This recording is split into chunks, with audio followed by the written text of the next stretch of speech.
The ship came down hard. It hit the surface of Vorith, 9 like a stone thrown against ice, spinning once before the left wing tore off and the whole thing skidded across the frozen ground in a screech of metal and smoke. There was no elegant crash. There was no warning alarm that saved anyone.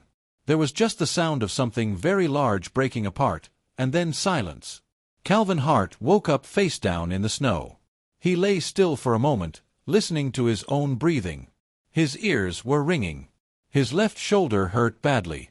He pressed his palms into the frozen ground and pushed himself up slowly, checking each part of his body the way his field training had taught him. Nothing broken. A few cuts. He could walk. That was enough for now. He looked around.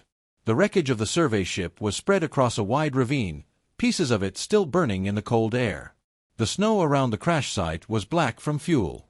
The sky above was a dark gray, thick with clouds, and the wind was already picking up. Calvin had been to cold places before, but Vorith, 9 was different. The cold here had weight to it. It pressed against his face and hands like something alive. He pulled his kit from the snow nearby and began moving through the wreckage, calling out for other survivors. A few crew members answered from further down the ravine. They were alive but shaken, and the group gathered quickly near the largest piece of hull still standing. Calvin counted heads. 7 survivors in total. Not enough. That was when he heard the sound. It was not a voice. It was more like the slow drag of something heavy across metal. He followed it around a collapsed section of the ship's middeck and found her there, half buried under a sheet of hull plating, trying to pull herself free with one arm. She was an orc. A big one. Her green skin was cut in 3 places on the face, and her left leg was bent at an angle that made Calvin's stomach tighten just looking at it. She had the rank markings of a senior combat officer along her collar, though the collar itself was torn.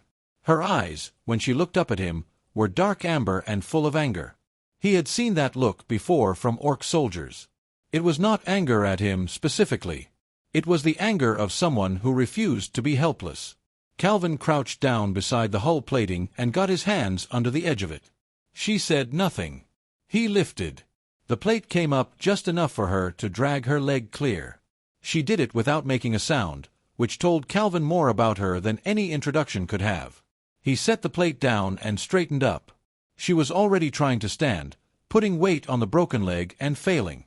She caught herself on the hull with one hand and stood very still, breathing through her nose. Calvin looked at her leg, then at the sky, then at the gap in the terrain where a section of frozen ground had collapsed between them and the rest of the group. They were cut off. He unslung his pack and started going through it without another word. He had thermal wraps, a small toolkit, 2 ration bars, a basic med kit, and enough sense to know that the temperature was going to drop another 20 degrees before morning. The orc watched him. She did not ask for help. She did not say thank you. She just watched, with those amber eyes, as the human began figuring out how to keep them both alive. Her name, as far as Calvin could get it out of her, was Graveth. She said it once when he asked, and she said it the way someone throws a stone, short and hard and done. He repeated it back to her as best he could, which earned him a look that was somewhere between irritation and faint surprise. He filed that away and got back to work. The shelter he had built was not impressive. 2 large panels of hull plating leaned against each other at an angle, sealed at the edges with thermal wrap tape from his kit. There was just enough room inside for 2 people to sit without touching. A small heat cell from the ship's emergency locker burned at the center, giving off a low orange glow and enough warmth to keep the space above freezing. Barely. Graveth sat on her side of the shelter with her back straight and her injured leg stretched out in front of her. Calvin had splinted it with 2 pieces of pipe and strips of torn thermal wrap. She had not said a word during the process. She had stared at the wall and breathed slowly and let him work, which he understood was the closest thing to cooperation he was going to get. The first hour passed quietly. Calvin ate half a ration bar and offered her the other half. She looked at it like it had insulted her. He set it down between them and said nothing. 10 minutes later it was gone. He pretended not to notice. By the second hour, the temperature outside had dropped sharply. Calvin could hear it in the sound of the wind, a lower, harder sound than before, like the planet was tightening around them. The heat cell was doing its job, but just barely. He watched the glow and thought through their options. The rest of the crew was on the other side of the collapsed terrain. The emergency beacon had been activated before the crash, so rescue was coming. The question was how long coming would take. On a planet like Vorath 9, that question mattered a great deal. He looked at Graveth. She was sitting very still, which he had first taken as composure. Now he looked more carefully. Her jaw was tight. There was a faint tremor in her hands that she was working hard to control. Her breathing had changed, slower than it should be, and shallow. Calvin had studied multi-species field medicine for 2 years before the mission. He knew what orc physiology looked like under stress. He knew that orcs came from a dry, hot desert world where their bodies had evolved to deal with heat in ways that made them extraordinary in warm environments and deeply vulnerable in cold ones. Their internal temperature regulation was strong, but it had a ceiling, and that ceiling was much lower than most species assumed. Graveth was starting to freeze from the inside. She would not say so. That was the other thing Calvin knew about orc culture. Admitting physical weakness to an outsider, especially a human, was considered a disgrace that some orc warriors would genuinely choose death over. The pride was not stubbornness. It was structural. It was the way they were built, the same way humans were built to help whether help was wanted or not. Calvin reached into his kit and pulled out a caloric injector, a standard field tool that delivered a concentrated dose of metabolic fuel directly into the bloodstream. It would not fix the cold, but it would give her body something to burn, which was buying time. He held it up so she could see it clearly. He did not ask. He just showed it to her, then moved toward her arm with it, the way a medic moves, steady, no drama, no emotion. She looked at him. He looked back. She said nothing. He pressed the injector to her arm and fired it. The reaction was immediate. Her jaw unclenched slightly. The tremor in her hands slowed. She exhaled once, long and controlled, and then straightened up even further than before, as if she was determined that no one would ever know. Calvin put the injector away and started talking about orc navigation methods in deep space. He had read about them somewhere and genuinely wanted to know if the accounts were accurate. After a long pause, Graveth began to answer. The second night was worse. Calvin had known it would be. The weather patterns on Vorath 9 ran in cycles, and the first night had only been the beginning of the cold front that the ship's NAV data had flagged before the crash. By the time the sun, a pale, distant thing that gave more light than heat, dropped below the horizon on the second day, the temperature outside had fallen far below what the heat cell could fight off on its own. He checked the cell's output. It was draining faster than the rated estimate, which meant the cold was winning the argument. He did the math quickly in his head, and he did not like the answer. At current drain rate, the cell would hold through the night, but only just, and only if nothing else went wrong. Graveth was worse too. She was hiding it well, better than most, but Calvin had spent the entire previous night watching her without making it obvious, and he knew what to look for now. The caloric injection had helped, but it was a delay, not a solution. Her core temperature was still dropping in slow steps. Her responses during conversation had become slightly slower. Her hands were still again, but not from composure, from the kind of stillness that came before serious trouble. Calvin sat quietly for a while and thought it through. He had one option left that would actually work. It was not complicated. 2 warm bodies in a small enclosed space shared heat far more effectively than one body and a struggling heat cell. It was basic physics. Every field medic knew it. Every survival manual listed it. It was the kind of thing that was entirely unremarkable in human military culture, where getting through the night was more important than personal space. In orc culture, it was something else entirely. Calvin understood this. He had done enough research before the mission to know that for an orc warrior, physical closeness of this kind with an outsider, any outsider, and a human in particular, crossed a line that most of them would not cross while alive. It was not about comfort or preference. It was identity. It was the code that held their whole way of life together. He also understood that Graveth was going to be dead before morning if nothing changed. He turned to face her directly and spoke plainly. He told her what was happening to her body, in specific terms, without softening it. He told her what the heat cell had left in it. He told her what the outside temperature was expected to reach in the next 3 hours. And then he told her what he was going to do, and why, in the same tone he would have used to explain any other medical procedure. Graveth looked at him for a long moment. Then she said she would rather freeze. Calvin nodded. He had expected that. He was quiet for a moment. Then he said something that he had not planned to say. He told her that dying to keep Pride whole was a real choice, and that he respected it the same way he respected any choice a soldier made in the field.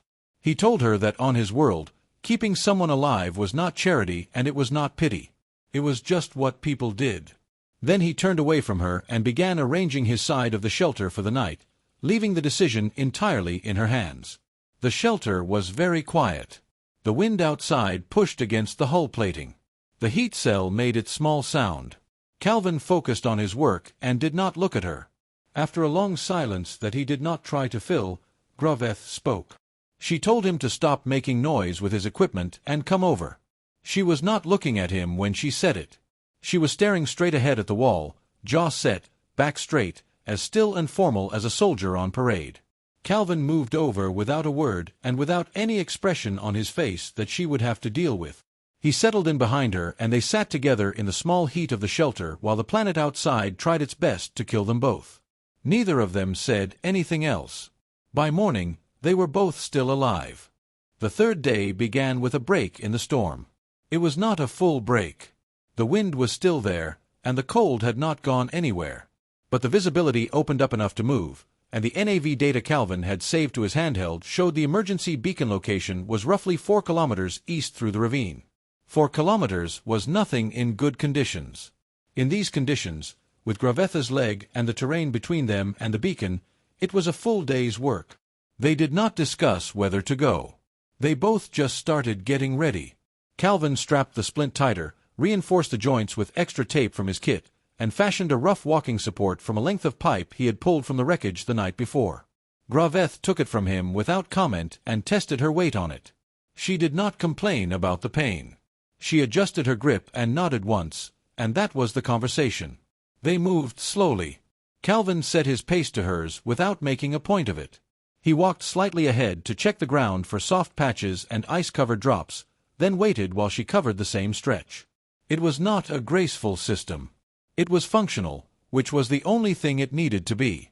After the first hour, Graveth broke the silence. She asked him why he had not left her and moved faster on his own. She asked it as a straightforward question, without accusation, the way a tactician asks about a decision they want to understand. Calvin thought about it for a moment. He told her honestly that the idea had not come to him as a real option. Not because of some rule or code, but because it just had not occurred to him in any serious way. She was there. She was alive. Those two facts made her his responsibility. Graveth walked in silence for a while after that. Then she asked more questions. She asked how human soldiers were trained to think about injured members of their unit. She asked whether leaving a wounded teammate behind was ever considered honorable. She asked about the concept of burden, specifically, whether humans considered a hurt soldier to be a liability. Calvin answered each question simply and directly. He told her that in human military thinking, leaving someone behind was a failure, not a strategy. He told her that burden was a word humans used for things that were heavy, not for people. He said it without any particular weight, the same way he would have explained that water ran downhill. Graveth did not respond, but she was clearly listening in a way that went deeper than conversation. By midday they reached the ravine crossing. A 20-meter span of frozen ground bridged by a thin natural shelf of ice over a dark drop. Calvin looked at it carefully. The ice would hold one of them at a time, but not both, and the wind was pushing hard across the crossing. One person needed to anchor the other from the near side while the first crossed, and then follow. He started to say he would go first and set up an anchor point on the other side. Graveth cut him off. She told him she would be the anchor. Her strength was greater, her grip on the support pipe gave her a bracing point, and her body mass would hold the rope better than his. She said it like a tactical briefing. He agreed immediately. No argument, no wounded pride, no attempt to take the more dramatic role. She noticed that. He could see it in the small change around her eyes. Calvin crossed carefully, found a solid grip point on the far side, and called back. Graveth crossed with the rope taut between them, and her jaw set hard against the pain in her leg. She made it. When she reached him, she stood straight and checked the route ahead without catching her breath first. That night, in a second shelter built into a rocky outcrop, she told him the personal combat name her unit used for her. She did not explain what it meant. She did not need to. He accepted it the only way that made sense, quietly and with care. The rescue team arrived on the fourth morning. They came in low across the ravine in a compact carrier, the landing jets kicking up clouds of frozen snow as it settled 50 meters from the beacon. Calvin heard it before he saw it and stepped out of the shelter to wave them in. Graveth came out behind him, moving carefully on the splinted leg, her face as composed as it had been the first moment he had seen her. The team that came down the ramp was mixed. There were 2 human medics from the Compact's relief division, a Keth engineer, and 4 Orc soldiers from Graveth's own battalion. Calvin recognized the battalion markings. These were her people. The Orc soldiers moved quickly toward Graveth, and for a moment there was a shift in the air. One of them looked at the shelter, then at Calvin, then at Graveth, and something passed across his face that was not exactly judgment but was not far from it. Graveth looked at that soldier. She said 4 words in their language. Calvin did not understand the words, but he understood what happened after them. The soldier straightened up. The look disappeared. The other 3 followed his lead without hesitation, and from that point on the Orc soldiers moved and spoke with a kind of focused quiet that meant a senior officer had made something clear and it did not need to be revisited. The medics reached Calvin and began their checks. He gave them his report calmly and completely, including Graveth's injury and the treatment he had applied. They moved to her next. She allowed the examination with the same formal stillness she had shown all 4 days. On the carrier, Calvin sat in the back and filled out his incident log. He was used to being the person in the background of these situations. Humans often were, in compact operations. The debrief would note his survival and his medical actions and file them under standard procedure. He was fine with that. He had not done any of it to be noticed. The formal after-action review was held 2 days later at the Compact's Vorith station. It was a standard session, attended by officers from 3 species, including a senior Compact admiral who had made the trip specifically because the crash had involved a high-ranking Orc officer. Calvin sat at the side of the room and gave his portion of the report in under 4 minutes. He described the terrain, the temperature data, the medical decisions, and the route to the beacon. He used plain language and no decoration. Then Graveth stood. She spoke for 11 minutes. She described every decision Calvin had made from the moment he lifted the hull plate off her leg. She described the shelter construction, the rationing, the medical interventions, the route planning, the ravine crossing. She described the second night in the same level tone she used for everything else, without omission and without softening. She presented it as a tactical record of a survival operation conducted under extreme conditions by a field medic whose judgment had been correct at every point where it mattered. The room was very quiet when she finished. Calvin looked at the table in front of him. He was not sure what to do with what had just happened, so he did nothing. The Admiral asked several questions. Graveth answered them. The session ended without any dramatic declarations, which was the right way for things like this to end. Afterward, in the corridor outside the review room, Calvin was walking back to his quarters when he heard steps behind him. He turned. It was Graveth, moving on a proper medical brace now, her uniform clean and her rank markings straight. She held out her hand. In it was a small piece of carved metal, dark gray with a pattern along one edge that Calvin did not recognize. It had been cut from a section of her armor. He could see the edge where it had been separated. He knew enough to know what it meant, even if he could not have explained it in words. He took it carefully, the way you take something that has weight beyond its size. He turned it over once in his fingers and then held it. Graveth looked at him for a moment. Then she turned and walked away down the corridor, back straight, stride even, the way she had walked from the first moment he had seen her. Calvin stood there for a while with a piece of carved metal in his hand. Somewhere in the Galactic Compact, quietly and without announcement, something had shifted. Not in any document or policy or public record. Just in the way one person understood another. It was a small thing. Most real things are.